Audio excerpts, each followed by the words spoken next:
y como siempre, muy agradecida de permitirme llegar hasta tantos hogares en esta mañana de este martes.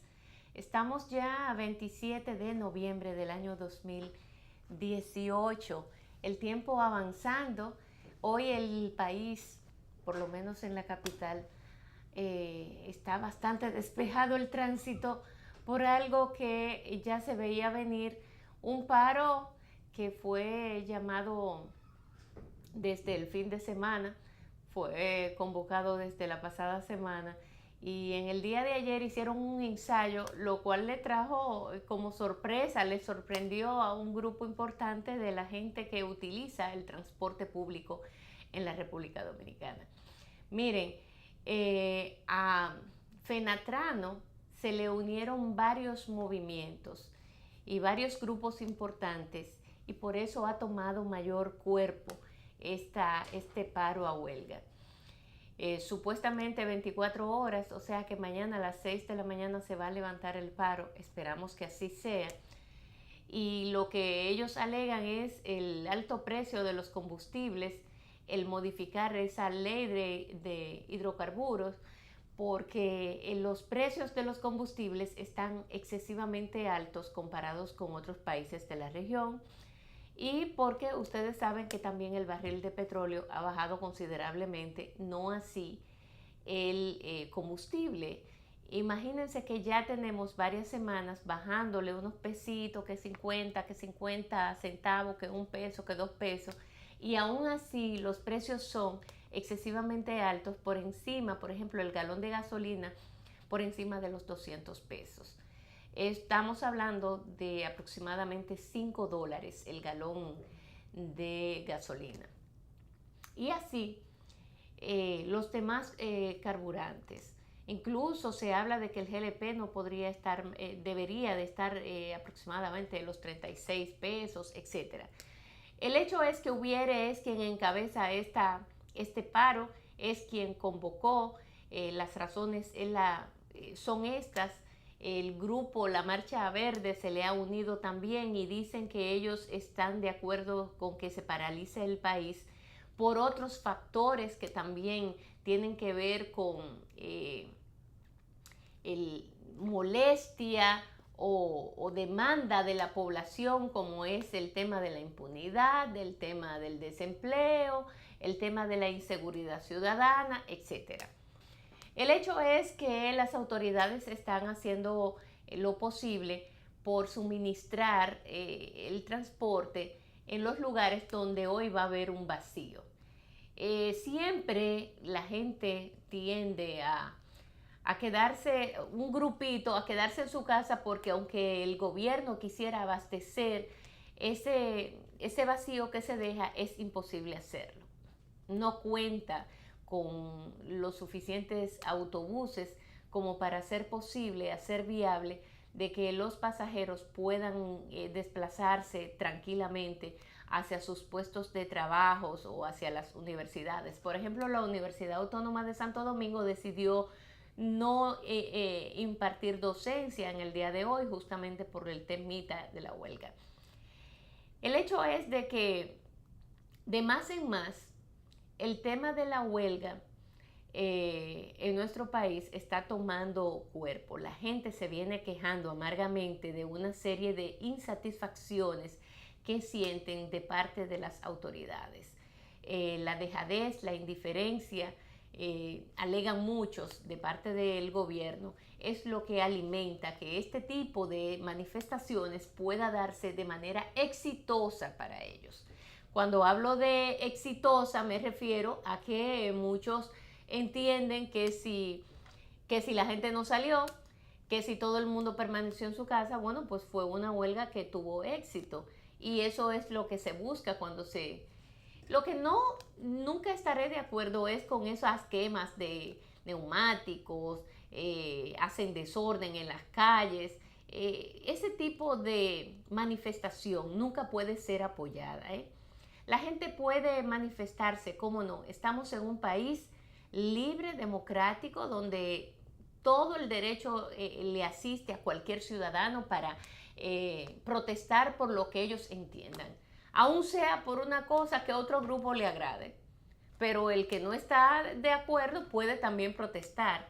Ahora, que lo hagan de manera civilizada, eso es fundamental. Que se pueda hacer, bueno, ¿cómo? De distintas formas. En estos países es no asistiendo a sus trabajos. En otros países es haciendo sobreproducción. En este país, por ejemplo, con el solo hecho de quedarse en la casa y la gente cerrar sus negocios, es suficiente como para que se paralice todo y entonces eso tenga un efecto en la economía. Así que, bueno, ahí está la demanda. Lo que yo entiendo es que también el gobierno de algún modo debe dar respuesta a estas manifestaciones, porque de lo contrario van a seguir las huelgas. Hasta que a Hubieres no se le ponga atención, él va a seguir con sus huelgas. Claro, me decía Carolina, me escribió ayer y me dijo, pero el problema es que siempre terminan negociando, que no es por un interés de los ciudadanos, sino que es por intereses muchas veces particulares, aunque las demandas sí sean demandas reales, demandas que definitivamente conectan con la realidad del momento y que sí verdaderamente afectan a una cantidad importante de dominicanos. Y eso lo dice Carolina por el tema del precedente. O sea, ¿qué es lo que se ha hecho durante tanto tiempo? Bueno, pues esa es la práctica.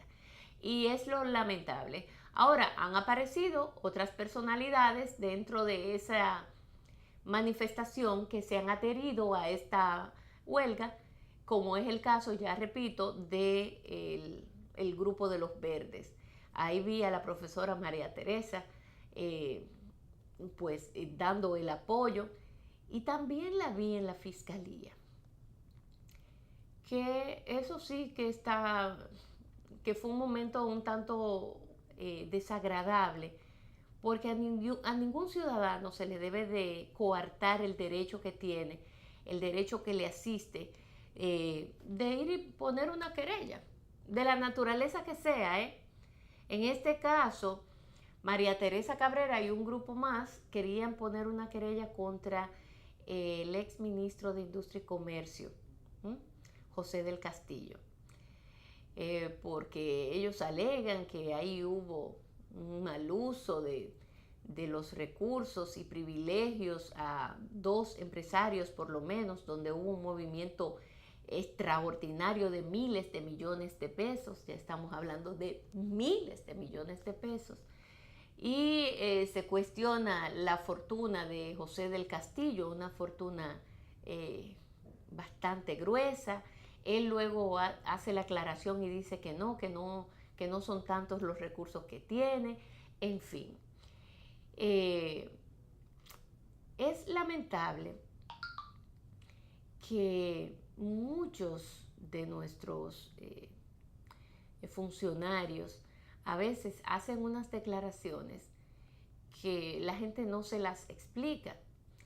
El propio procurador, por ejemplo, de la República, el actual, Jean Alain Rodríguez, hizo una declaración que la verdad la gente no se explica, como una persona tan joven que no ha sido el más exitoso como abogado, pero no porque sea bueno o malo, sino porque no tenía el tiempo todavía.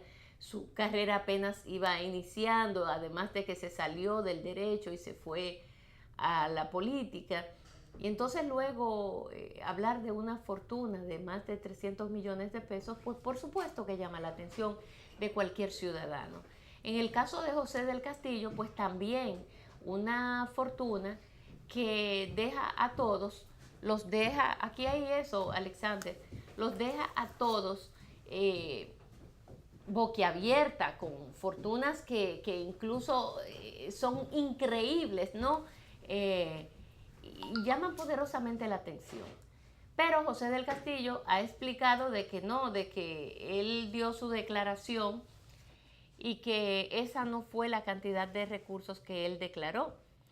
De todos modos, el no recibir a tiempo y de manera normal a este grupo de hombres y mujeres que fueron a poner esa demanda, pues provocó la atención, llamó la atención de la prensa y se le acercaron a María Teresa. Ella explicaba que no le estaban dejando pasar. Luego de un rato vino una de las personas que trabajan en la fiscalía y dijo, mire, que pasen 3. Y ella, pero que ¿por qué 3? Entonces ahí la queja. Al final parece que aceptaron ir 3 personas a poner la demanda. Quiero saludar a mi compañero Alexander Pérez, que se une a la mesa. Compañero, ¿cómo está usted? Buen día, ¿Le agarró la huelga? No, un taponazo. ¿Cómo? Ah, pero por mi área no. Huelga. Óyeme, yo venía por es que tú estás en yo venía por la Bellavista. Sarasota. La Sarasota es un solo tapón. Salía a la Churchi, tuve que meterme por un sitio ahí para poder salir a la línea. Coger uno de los atajos. Cogí un atajo para poder salir a la línea. Yo me sé un buen atajo por ahí. Yo me lo supongo porque yo he visto que a veces hay mucho entaponamiento y tú llegas fácil. Sí, yo me sé muchos atajos. Yo vivo explorando. No, pero ese paro, eso fue un fracaso. La ciudad está normal y lo que hay muchos tapones. Sí, pero tú sabes que el paro no es por ahí. Porque esa es una zona donde viven los ricos. Por ahí bueno, no es donde viven ustedes los ricos. Ustedes los ricos, Bellavista. Es para allá y para el 9, esos sitios es donde hay problemas. No, compañero, en Bellavista no hay ninguno. Todo el mundo tiene carro. ¿Qué es lo que usted me está hablando? De que por ahí siempre va a haber tapón. Y es una zona increíblemente... Eso no siempre hay un taponamiento por esa zona, siempre hay. Tú sabes que cuando el presidente viaja al extranjero, yo digo que a mí no me conviene porque no te conviene que Danilo se vaya del país. No, porque es que ahí cuando a Danilo lo escoltan, tú vas detrás ahí también escoltándolo a él, o él escoltándote a ti. Mantiene la Sarasota limpia. Sí. Y como mantiene la Sarasota limpia, uno sale rápido. Pero Danilo está aquí ahora porque, porque tú saliste tarde o él va a salir tarde. No, yo lo que creo que él va para otro sitio, porque vi que la cosa está aquí en la Lincoln, la ruta del presidente. Ok. Pero cuando el presidente va a coger su ruta normal, los que vivimos por ahí... se salvan. Sí, porque la mantienen limpia. Pero cuando el presidente no va a cruzar por ahí la Sarasota, eso no tiene ejemplo. Se vuelve un caos. No debería ser así, tú sabes, pero bueno. Es que en una avenida, como no hay transporte público, la clase media se desplaza mucho por ahí. Sí, ciertamente. Porque entonces en la Bolívar, que hay muchos choferes y mucha taxi, muchas cosas, por ahí eso es peor. Sí. Tú sabes que las ciudades que deberían de ir apostando a eso, a ser ciudades inteligentes, donde cada sector, a pesar de que tienen todas sus cosas, está el tema es del trabajo. Pero, por ejemplo, para los colegios, en cada sector debería de tener tan buenas escuelas y colegios que la gente opte por no salir de esa zona y quedarse ahí en esa. Tú sabes que nosotros le invitamos una vez aquí a Susi Gatón, que es la presidenta de ACOPROVI. Y yo no sé si tú recordarás una explicación que ella nos dio de un plan de desarrollo habitacional que iba a comprender de la Kennedy para allá hasta creo que hasta la Lincoln era que ella decía, hasta la Gómez, todo ese polígono de ahí, de la Kennedy para allá, lo que se llama La Fe, Villajuana, toda esa zona por ahí, para las clases trabajadoras, como forma de que los trabajadores no vivan muy lejos del casco urbano, para que la industria mantenga una operatividad normal. Claro. Entonces toma ese polígono, y eso a mí, yo no sé si tú recuerdas eso, que ella nos dio. Mira, por ejemplo, la cantidad de personas que viven del otro lado del puente, pero que trabajan aquí. Entonces, es un caos por la mañana eso. Sí. El cruzar ese puente, el puente... eso no tiene ejemplo, el puente Duarte, el puente Juan Yo no Bosch. sé, una vez, creo que fue si no me falla la memoria, creo que fue en el primer gobierno de Leonel, 96-2000, que se habló de un proyecto de construir un puente soterrado debajo del río, más ancho, como forma de agilizar el tránsito. Eso sería una buena, una magnífica obra, ¿eh? Y además, ¿cuántos países no Yo la no sé tienen? si eso está en RD 2044, porque trajimos aquí el viernes a César Fernández. Oye, la verdad que es un proyecto maravilloso. Uno así desde fuera uno lo ve y uno, pero cuando conversamos con César Fernández sobre ese proyecto RD 2044, Lindsay, óyeme, eso hay que escucharlo, Sí. esa explicación que él dio. Bueno, Un día que haya un feriado, vamos a repetir ese programa. sí, claro que sí. Tú sabes que lo de RD44, que se pudiera ver como un componente político, pero el fondo de RD44 tiene que ver con un proyecto de nación. De desarrollo. Pero al máximo nivel, porque estamos hablando del levantamiento de una serie de informaciones que se hicieron en cada región, en cada provincia. Eso hasta un sueño. Eso hasta un sueño, sí. Y es la identificación de manera individual, digámoslo así, por cada provincia, por cada pueblo, es la identificación de las necesidades de esa provincia. Pero no solo de las necesidades, sino de las bondades de la provincia y cómo se pudiera aprovechar esas bondades que se generan allí.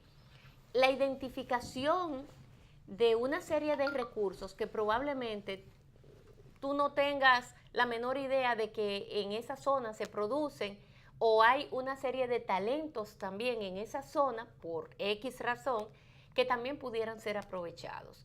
A veces los gobiernos van y dicen, y vamos a hacer una carretera que conecte el sur con el norte. Sí, pero ¿cuáles son las necesidades reales? ¿Cuál es el objetivo? Las demandas, ¿no? Y las demandas de cada provincia. ¿Es eso lo que necesitan esas provincias, o en vez de esa carretera magnífica son caminos vecinales? O sea, de eso se trata, y entonces por eso es tan llamativo, y no es una cosa soñadora, ni es tampoco que el PLD se quede en el poder hasta el 2044, no. De lo que se trata es de un proyecto de nación donde se levantaron informaciones que luego se concretaron en eso que presenta César Fernández, o a través, y que lo hace el presidente de la Fundación Global Democracia y Desarrollo, el presidente Fernández, elaborado tanto por un grupo de profesionales que estuvieron ahí, profesionales que no solamente son arquitectos, no, profesionales en distintas ramas, porque eso es lo bello de los trabajos que se hacen hoy día. Gente que tú dices, pero ¿y qué tiene que ver un psicólogo, un sociólogo en la elaboración de un proyecto habitacional o de lo que sea? Bueno, ahí está la riqueza, en esa diversidad de conocedores de áreas muy específicas, donde al final se puede concretar en obras tan bellas, tan incluso majestuosas a veces, impresionantes a veces, como las que se plasman en ese RD44. Pero bueno, son de las cosas que pasan.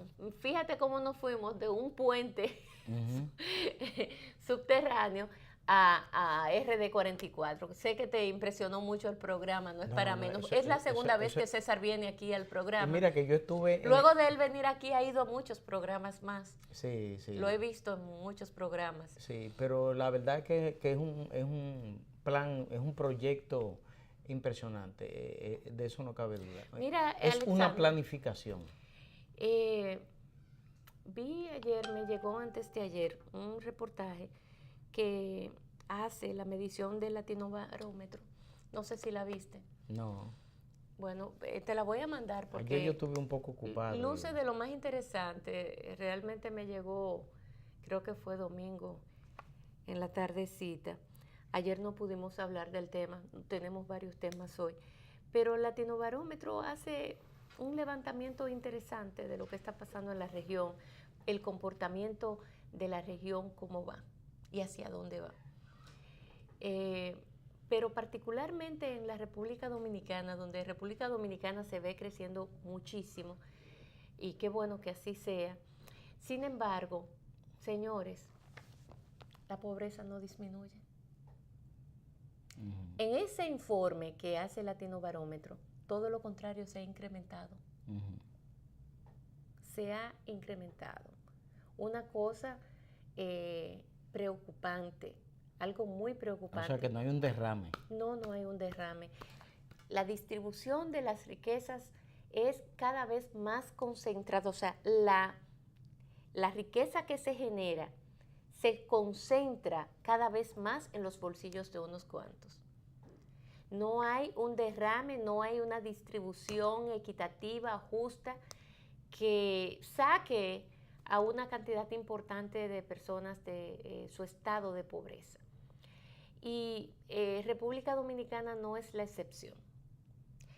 Pero si a eso se le agrega una información que salió ayer, no sé si la viste en Diario Libre, del nivel de endeudamiento en que se encuentra la República Dominicana, es como para tirarnos a llorar en la playita. Ya la deuda supera el 50%, si ponemos todo, incluyendo lo del Banco Central, un 51,2% del PIB. Y ya estamos hablando de sumas muy respetables y que incluso flojan las rodillas de cualquier persona. Yo creo que también esta es una situación que el gobierno debe de revisar y buscar la forma de cómo parar este caminito que vamos transitando nosotros como país.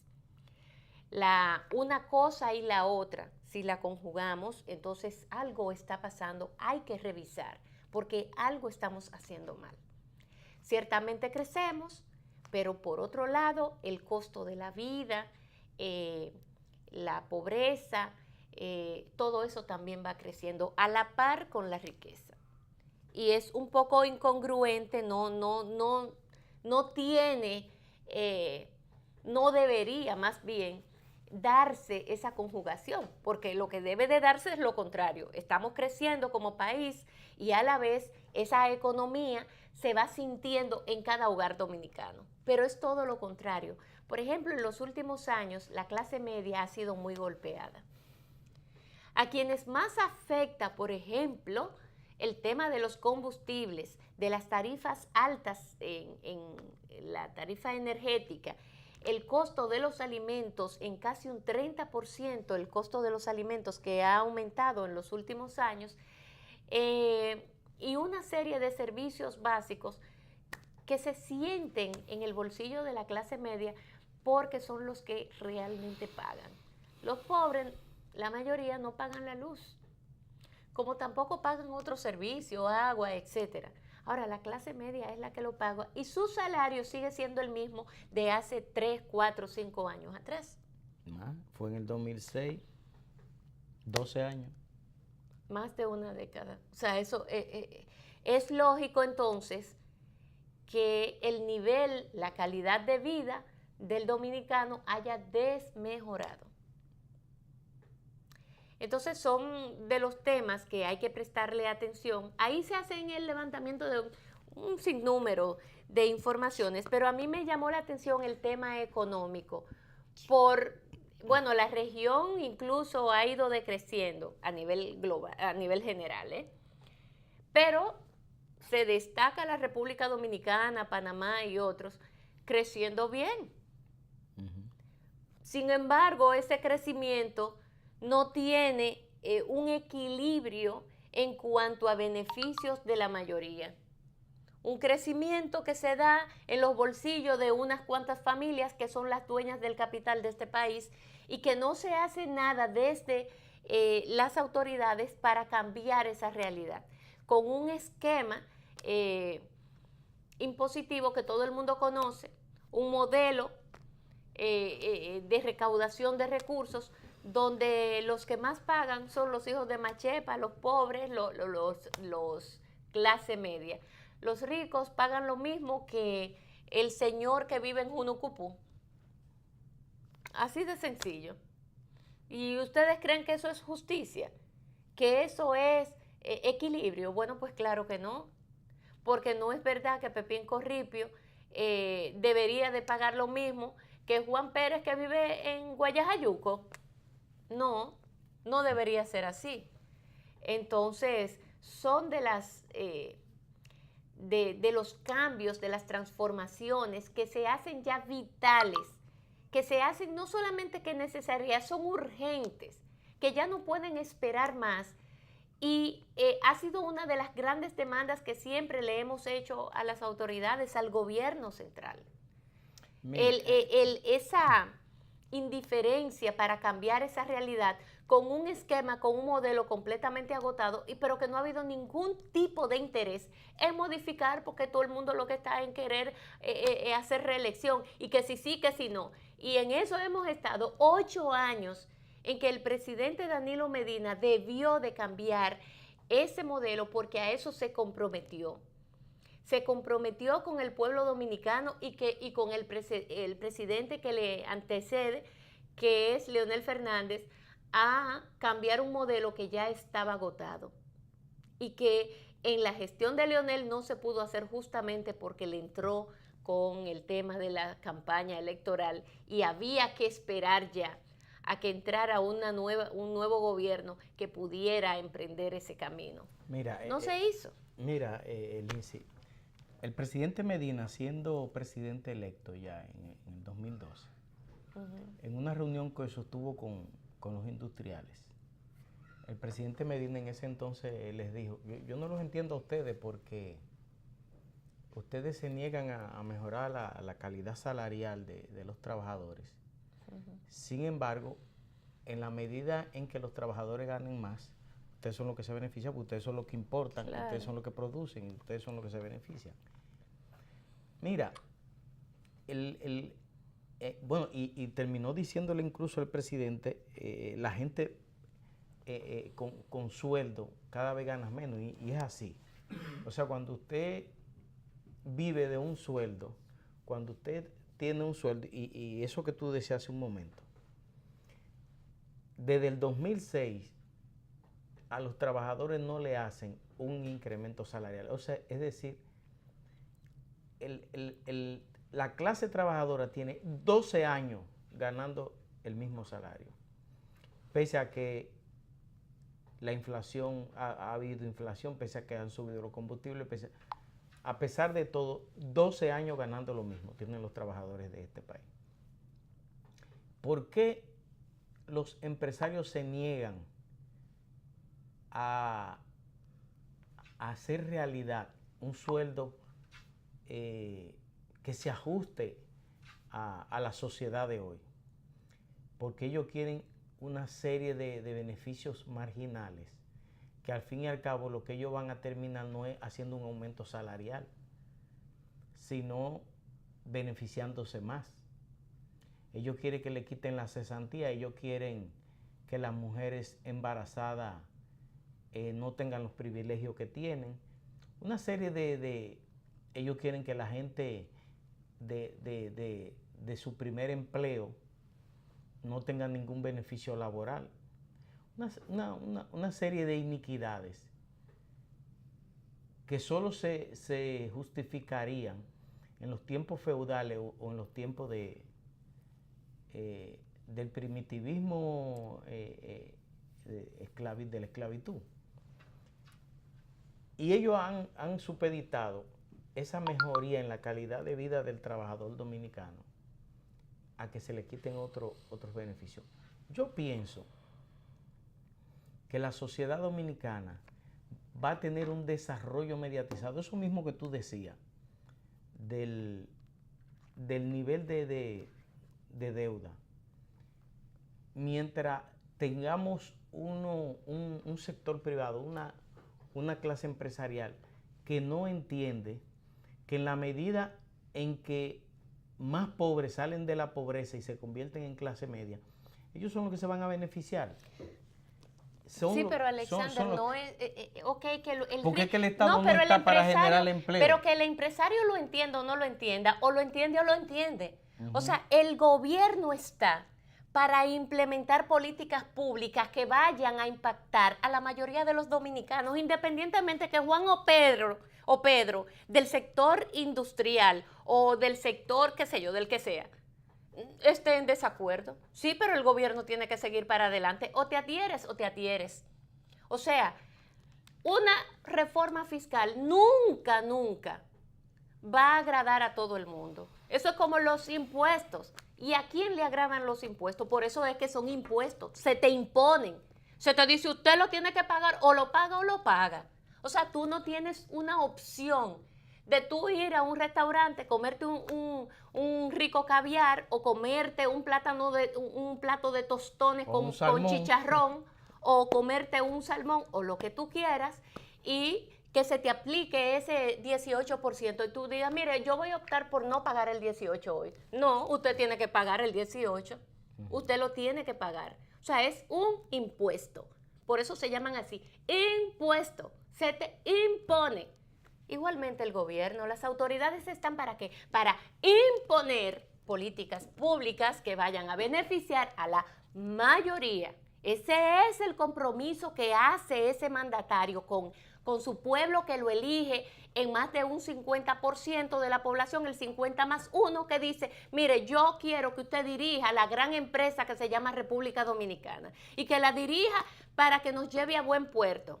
Entonces, ese mandatario tiene el deber, la obligación de tomar una serie de medidas, a través, por supuesto, de análisis, consulta y todo lo demás, pero tú nunca vas a encontrar un consenso total de toda la gente, de que todos digan, sí, señor. No lo vas a encontrar, pero hay que salir adelante. Por ejemplo, todo el mundo sabe aquí que el modelo impositivo de la República Dominicana está completamente agotado, y lo han dicho los mismos empresarios. Que muchas de las políticas implementadas o que están o que estarían por implementarse en ese sentido no van a ser del mayor agrado de esos multimillonarios. Pues claro que no. De un sector. Sí, pero hay una parte que óyeme, a nadie le gusta pagar impuestos. A nadie le gusta. Pero tú ves que en países desarrollados, ustedes saben cuánto es que pagan, un 40, un 50 a veces, Entonces, pero claro, usted me dirá, sí, es así, pero ellos lo reciben en buenas carreteras, en educación, que no tienen que pagar educación privada, en servicios de transportes extraordinariamente bien, no hay ningún problema. Aquí la presión tributaria debe rondar el 14%. Está en un 14% la presión tributaria. Entonces, debemos de llevarla por lo menos a un 18%. No voy a aspirar al 22% de la región, de los países más, en la región los que están mejor. No, pero por lo menos un 18% para luego subir a un 20% y llegar a un magnífico 22%, por ejemplo. Pero nosotros estamos estancados entre un 13% y un 14%. Ahí, de todos los países de la región, el penúltimo. Solamente Nicaragua. Y después de Nicaragua, nosotros, señores, mira, no es posible. Aquí hay impuestos que se pueden revisar, y yo siempre pongo el ejemplo de las placas. Aquí hay 2 impuestos para las placas. Uno para los vehículos que tienen menos de 5 años y otro para los vehículos que tienen más de 5. No debería, aquí los impuestos a las placas deberían ser en función del tipo de vehículo. Del tipo, porque, por ejemplo, un vehículo, por ahí andan unos vehículos de lujo que tú nada más los ves en países desarrollados y pagan 1.500 pesos de placa. Vehículos así pudieran pagar sin problema 50.000 pesos de impuestos, de placa. ¿Pero por qué? Porque está mal estructurado. Por eso es que yo te digo que el modelo hay que cambiarlo. Eso no quiere decir, señores, que vayamos a pagar más impuestos, probablemente pagar menos. Pero lo que pasa es que hay que arreglar la manera, eso que está tan torcido, hay que enderezarlo para que sea un poco incluso más justo. Porque aquí los ricos andan muy bien, echándose fresco, felices y contentos, porque justamente el modelo que actualmente tenemos les favorece enormemente a ellos. Por eso que tú acabas de señalar. Pero estamos hablando de un vehículo, así en muchísimas otras cosas. Yo pongo eso como ejemplo. Un ejemplo solamente. Y fíjate dónde se identifica la recaudación de recursos, que es de lo que nosotros estamos ávidos. Porque nosotros también tenemos un déficit de 200.000 millones de pesos en cada año. Cada presupuesto que se hace va con un déficit. Y fue Leonel que lo hizo el déficit, como dijo Temo. Pues miren, tamaña mentira de un hombre que sí estaba informado. Pero como este es un pobre pueblo lleno de gente bruta y estúpida, entonces como ese es el calificativo que él le da a la gente de este pueblo, él lo soltó. Y dijo que Leonel había dejado ahí un déficit. Y entonces Danilo dejó un deficizote. No, es la estructura misma. El déficit lo provocó el desplome de Baninter. Claro que lo provocó, pero pero Temo lo sabe.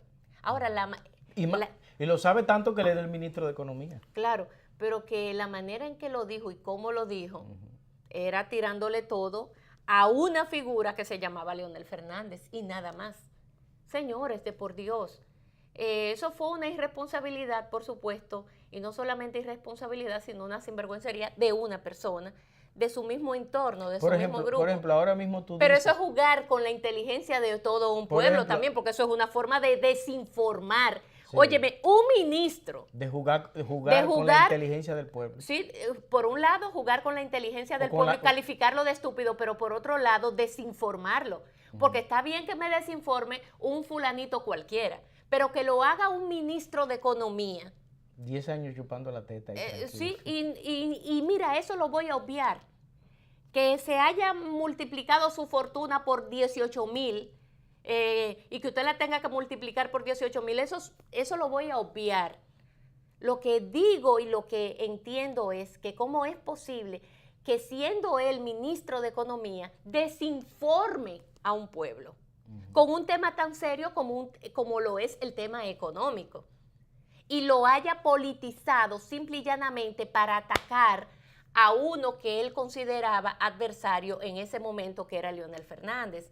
O sea, a eso me refiero. No es nada personal, porque yo con Temo no es nada personal. Se puede llamar Temístocles Montá como se puede llamar Juan Pérez. Es el hecho lo que quiero plantear. ¿Cómo es posible que un ministro de Economía llegue a esos niveles para un beneficio personal desinformar a todo un pueblo? Pero todo eso ha pasado. Y entre la culpa echársela a aquel y la otra culpa al otro y la otra culpa al otro, han pasado casi 8 años de este gobierno y no se ha hecho nada con el tema de la modificación y la reforma fiscal que se tiene que hacer. Ya yo no voy a hablar ni de pactos fiscales ni nada de eso, porque hablar de pacto en este país es pasarse 10 años, porque mira el pacto eléctrico.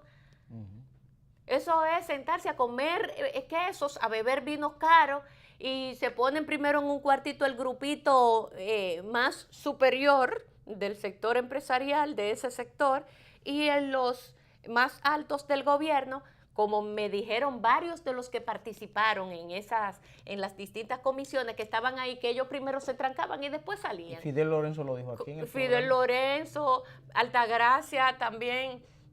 Altagracita, la que estaba en Proconsumidor, y también nos lo dijo Pepe Abreu. Pepe Abreu, o sea, nosotros recibimos informaciones de muchas partes.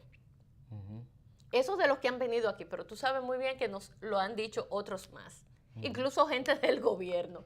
Entonces, todo eso pasó en las narices de nosotros, pues ya no hablemos ni siquiera de pacto, sino de una reforma fiscal que había que hacerse seriamente y que se tiene que empezar ya, y eso debió de hacerse ayer, pero no se ha hecho nada, ni se le ha anunciado al país que eso se va a implementar, ni se va a emprender ese camino. Tú sabes que lo que pasa es que los diversos sectores de la sociedad han estado exigiendo una reforma fiscal integral. ¿Qué significa una reforma fiscal integral? Una reforma que incluye el gasto y también que incluye el ingreso, pero también el gasto. Pero es que debe ser así. Entonces hoy tenemos un economista y podemos hablar de todos esos temas. Entonces, el gobierno, en medio de una reforma fiscal, al gobierno le quitan poder, porque hay muchas lindezas, por llamado o indelicadeza, como le llamaría el doctor Balaguer, mucha indelicadeza que los gobiernos hacen, que a partir de una reforma fiscal integral no podrían hacerse.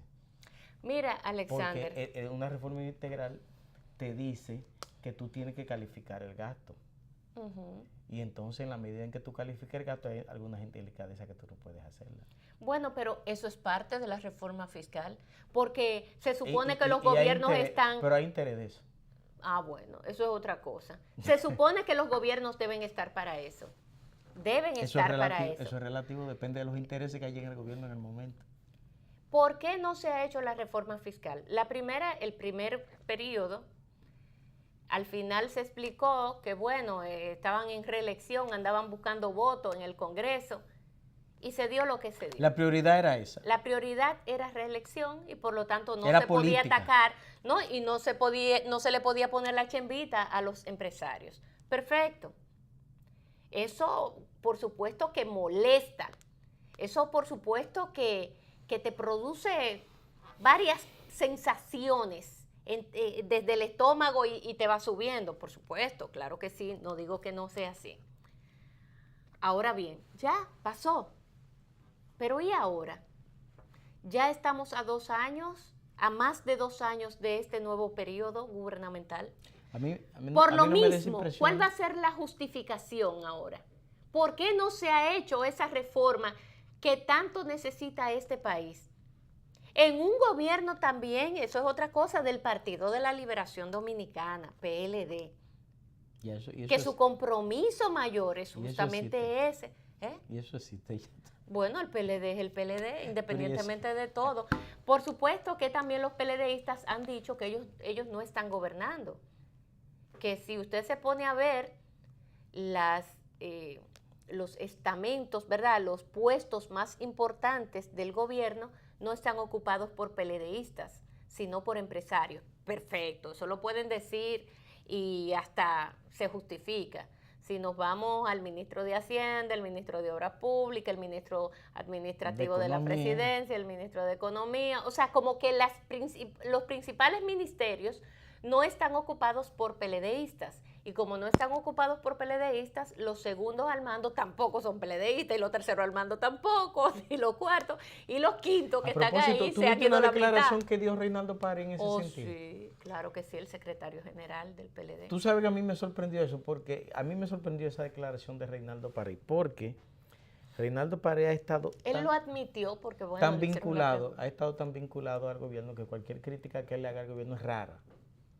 Es rara. Y entonces Reinaldo Pared dijo que los PLDistas estaban fuera del gobierno y que nadie había salido a defender a los PLDistas. Y dijo también que en los pasados gobiernos del PLD había, incluso hasta lo dijo por su nombre, Cristina Lizardo, Lidio Cadey, no recuerdo qué. Sí, una comisión. Y él. Eran 3. Y él. Y él. Ajá, Bueno, y yo él. sé que él mencionó 3 personas. Sí. Y entonces dijo que esas personas estaban para resolver los problemas que se presentaban, pero que desde que este gobierno subió no había un estamento de ese nivel y que por eso los PLDistas estaban fuera del gobierno. Sí. Y entonces... ¿Te sorprendió esa declaración? Me sorprendió, no, porque el que me lo mandó fue una gente del PLD y me lo mandó con la crítica muy, muy severa de parte de él. Sí. No a Reinaldo, sino al status quo. Sí. Bueno, pero eso lo sabe todo el mundo, eso no es una información nueva. Esa ha sido una de las grandes quejas de los Pero yo pienso que el PLDistas. presidente en ese sentido fue sincero, porque el presidente siempre habló del poderoso sector externo. Y entonces, bueno, pues esa gente ha tenido prioridad. Sí, la ha tenido y esa es su decisión, y como el presidente es el que manda, eso no se le puede tampoco objetar. Él escoge con quien él se sienta cómodo para gobernar y ha escogido un grupo de empresarios en los puestos claves, que ese es su derecho, un derecho que le asiste y que se lo ha dado esa potestad el propio comité político. El propio comité político ha sabido deslindar la parte gubernamental de todo lo que tiene que ver con la parte partidaria. El comité político ha mostrado muy poco interés en la militancia, en la militancia de ese partido. Muy poco interés. Lo que pasa es, Alexander, que no tiene ningún tipo de potestad para eso. Porque todos están en la nómina. Y entonces todos son empleados del presidente de la República. Bueno, y como empleados no todo lo pueden, no, es más, reciben órdenes que yo por eso, mira, yo no me molesto si por ejemplo nosotros vamos y solicitamos una publicidad para este programa y me dicen, mira, no, Lindsay, porque tú eres muy dura, porque tú tienes una boca que no hay quien te la controle o por lo que tú quieras. ¿Y cuántos comerciales tenemos aquí? 0. Porque ninguno me la ha querido poner. Digo, yo eso lo reconozco. Tampoco soy de las que va a oficinas de nadie, ni mucho menos, porque tampoco es dar lástima, ¿verdad? Pero yo sé que no. Y de las pocas instituciones que le hemos tenido nos la han retirado. Por órdenes o no la han pagado. U otros que dicen, mira, que pasa por allá y manda. Y entonces se manda y nunca. Pero eso tiene que ver, claro, con un estilo. Esa parte de las quejas de los miembros del Partido de la Liberación Dominicana, con toda la validez del mundo, porque la tiene, con toda la justificación del mundo, porque la tiene. Ese partido les pertenece a ellos y ese partido fue quien llevó a Danilo al poder. Bajo la sombrilla del PLD, no de ese poderoso sector externo, es que Danilo gana su candidatura a presidente. Es así como llega a convertirse en el primer mandatario de esta nación. Pero, independientemente de eso, el presidente tiene la potestad de elegir, vuelvo y reitero, a las personas con las que él se siente cómodo gobernando. Se le ha dado esa potestad desde el propio Partido de la Liberación Dominicana. Siempre ha sido así. Y eso, bueno, eso siempre ha sido así. La dirección del PLD siempre ha dejado opción de los presidentes. Sí. Y pienso que lo va a seguir haciendo, el que designe su cuadro de trabajo y eso. Lo que Reinaldo dijo y recordó fue lo que, bueno, todo el mundo vio, esa comisión integrada por él, encabezada por él, por Reinaldo Pared Pérez, donde estaba también la doctora Cristina Lizardo y donde estaba Lidio Cadet. Ellos se reunieron con todos sus compañeros, los presidentes, entonces de allí se escogían por cada provincia a las personas en los distintos puestos sugeridas por los miembros de esa organización política. Entonces eso fue un ejercicio bellísimo que fue enviado a hacer por el propio presidente de la República de ese entonces, Leonel Fernández. Pero ese es Leonel. Ahora, el estilo de Danilo es un estilo completamente distinto. Tú sabes que Danilo concentra más. Leonel es un tipo de líder que delega delegó muchísimo en Danilo. Delegó tanto que bueno, Danilo tenía una parte importante controlada del gobierno, pero en el caso de Danilo tiene un estilo de concentrar, de que todo lo tiene que revisar él como gerente. Yo he explicado aquí en varias oportunidades de los estilos de los gobernantes en este caso, o un gerente, digamos, de una empresa, donde los estilos definen la personalidad de ese gobernante.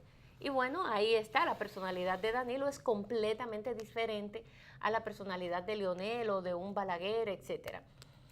Pero, Alexander, creo que el tema de la reforma fiscal va a estar allí, que nosotros aquí no nos vamos a cansar nunca de repetirlo cada cierto tiempo y que el tiempo mismo nos está dando la razón cada vez que salen informes como este de Latino Barómetro, donde se evidencia claramente el problema de la República Dominicana. Es una lástima que nosotros como país no hayamos aprovechado estos tiempos en que hemos crecido tan espectacularmente, un crecimiento sostenido en el tiempo, y que no le hayamos podido sacar ventaja a ese crecimiento. Que hayamos decidido desde las autoridades concentrar las riquezas en un grupito y que no se haya dado ningún paso para cambiar esa realidad. Porque cuando eso sucede en cualquier nación del mundo, entonces veremos a poquita gente engordar y a mucha gente cada vez más languideciéndose ahí o en un mismo estado de sobrevivencia, de supervivencia y nada más. Y por eso es que ustedes ven que hay naciones que aunque ocurre eso, el tiempo lo va agrietando. Ejemplo, Haití. En Haití solamente existe la clase alta y la clase baja. Y los muy pobres. Sí. los que viven por debajo de la línea de pobreza. Eso es lo que existe en Haití, nada más. Y es muy lamentable que nosotros tengamos que hacer esta comparación, pero las cosas se van deteriorando y se van deteriorando justamente por no prestarle atención. Eso es como en una casa. Cuando usted ve que se le daña la llave del baño y luego viene y se le daña el gabinete de la cocina y luego se le daña la puerta de adelante que no cierra bien y usted no le da mantenimiento, no le cambia, no esto, se te va a caer la casa encima, mi amor. Se te va a caer todo. A propósito, ahora que tú mencionas Haití, escuché un corresponsal desde Haití que estaba reportando para acá y decía que el mercado binacional de ayer y el del pasado viernes fue muy pobre. Sí. Todos saben que hay un mercado binacional entre esos dos países, sí, pero nosotros. Ahora me olvidó los nombres Uno que yo he ido al de Jimani. Y el otro en Dajabón. En Dajabón, exactamente. Estuvieron muy pobres por las convulsiones sociales que se están produciendo en Haití. Y eso es esa parte, es tierra de nadie. No, es tierra arrasada lo que eso está pasando. Es tierra arrasada, eso es increíble. Lo grande del caso es que las imágenes se ven los policías corriendo Los policías corriendo porque tienen órdenes de no hacer nada. No pueden hacer nada. Esa M16 que tienen ahí, que yo no sé si tendrán bala, eso es para ellos exhibirla y nada más. Eso es de lujo. Deberían de comprarle balines de goma. Como lo de los Estados Unidos. Sí, aquí cuando Leonel prohibió que le dispararan con bala en el 96, que a Leonel hicieron como 400,000 huelgas en los 4 años, prohibió que se usaran balas y ordenó la compra de balines de goma y cosas estos de agua, los camiones estos de agua, cuando eso fue que entraron aquí al país. Pues Haití debería de emular eso ahora y yo no sé si ellos tendrán recursos para eso, pero llevar camiones de agua y balines, porque la verdad es que eso está fuerte. Incluso esa imagen de los policías adelante y el tigueraje atrás, solamente eso te complica más la situación. Bueno. Desde el punto de vista psicológico, eso agrieta más la crisis. Yo lo único que te puedo decir es que la situación en la frontera actualmente es muy crítica y la peor noticia es que no tenemos nada que hacer porque las autoridades no han dicho que se va a hacer nada nuevo. No, lo que dijeron fue, vamos a reforzar la frontera. Yo pienso que las autoridades pudieran hacer, no un muro en términos de es que se resisten a hacer el muro solamente por el hecho de que fue la Fuerza Nacional Progresista quien propuso el muro. Pero lo ven como una cosa, digamos que demasiado... donde nos aleja de prepotencia o arrogancia de parte. No, señores, eso del muro no es más que un símbolo, esa propuesta de Pelegrín Castillo, Vinicio Castillo, que fue una propuesta hecha por Vinicio en el mismo Congreso y que ahora hay otro legislador. Cuando era candidato a senador. No, y él también cuando fue diputado. Sí, cuando eso. Y entonces... ellos hacen esa propuesta, pero ¿qué es lo que es un muro? No solamente agarrar barrilla y cemento y poner el muro y ya. No, es establecer una serie de políticas públicas que garanticen la seguridad, o sea, políticas de seguridad de Estado, que van desde unos buenos y entrenados policías. Una seguridad perimetral. O sea, una seguridad perimetral donde haya también buenos equipos, donde todos esos militares estén bien equipados con radios, drones, que haya a la redonda por lo menos el servicio de 2 helicópteros para cualquier situación de emergencia, todas esas cosas. Y usted me va a decir que en este país no tenemos los recursos para eso, pero vaya a ver lo que es las Fuerzas Armadas. ¿Qué hace las Fuerzas Armadas y cuál es el rol que tiene que jugar las Fuerzas Armadas? Explícamelo usted. Yo pienso que sí, lo que sea. Pero dime, ¿cuál es el rol? Porque, y si no es ese, ¿cuál es? ¿Qué otra cosa hacen las Fuerzas Armadas? Yo pienso que lo que se diluye en inteligencia lo usaran para crear ese muro de seguridad. Y cuando digo muro no me estoy refiriendo... Es un control, es establecer un control de que haya una puerta real y verdadera, no el portoncito ese que arrolló hasta muchísima gente cuando se dan esos mercados binacionales que entran como, imagínense, son cientos y miles de personas las que están allí del otro lado, empujaron esa puerta y se llevaron policía y todo el mundo. Pero ¿por qué? Por eso mismo, no tenemos un control, no nos damos a respetar. Este país tiene que tener ese orden y ese respeto, nos lo tenemos que dar nosotros mismos, respetándonos nosotros primero, empezar por ahí. Mira, tenemos que pausar, Alexander. Así es. Vámonos a una breve pausa y venimos con nuestro invitado del día de hoy.